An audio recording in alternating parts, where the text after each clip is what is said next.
Terkadang terkait usia, rizki, jodoh kita tidak ada yang tahu. Karena semua itu masuk dalam ranah qadha dan qadar, ketetapannya Allah Subhanahu wa taala. Ada yang matinya masih kecil, ada yang matinya sudah dewasa, ada yang matinya 1 hari lagi sebelum nikah ada juga. Bagaimana kalau kejadiannya seperti ini? Ya, karena itu semua ketetapan Allah, maka kita harus tetap berhusnuzon kepada Allah. Karena ternyata banyak juga para ulama yang jomblo selama hidupnya sampai akhir hayat. Di antaranya ada Imam Zamakhsyari, kemudian ada Imam Nawawi. Imam Nawawi itu usianya cuma sampai 46 tahun. Tapi selama hidupnya sudah menyelesaikan kira-kira 40 karya kitab yang bisa kita nikmati hingga saat ini. Itu jadi motivasi buat kita semua. Ternyata kalaupun Allah belum hadirkan jodoh kepada kita, yang harus kita lakukan adalah berserah kepada Allah. Yang kedua, mengupgrade diri kita untuk lebih baik lagi. Bagaimana kita bisa lebih produktif lagi. Kalaupun nanti wafat kita sudah dalam keadaan yang baik.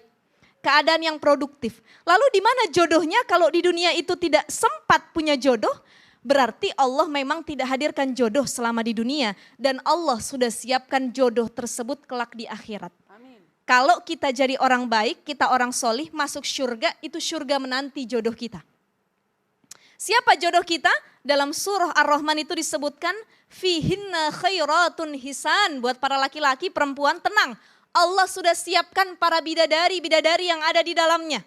Hurum maksuratun fil khiyam. Itu bidadari cantiknya luar biasa. Kalau selama ini masih kita bayang-bayangin, ya Allah mudah-mudahan jodoh saya nggak kalah cantik sama Angelina Jolie dan lain sebagainya. Tapi ternyata nggak Allah kasih. Mungkin nanti yang lebih cantik lagi ketika berada di syurga insya Allah. Dan kalau kita ridho dengan ketetapan Allah hingga akhir hayat kita, maka dalam hadis Rasul disebutkan kita akan diberi gelar syahid.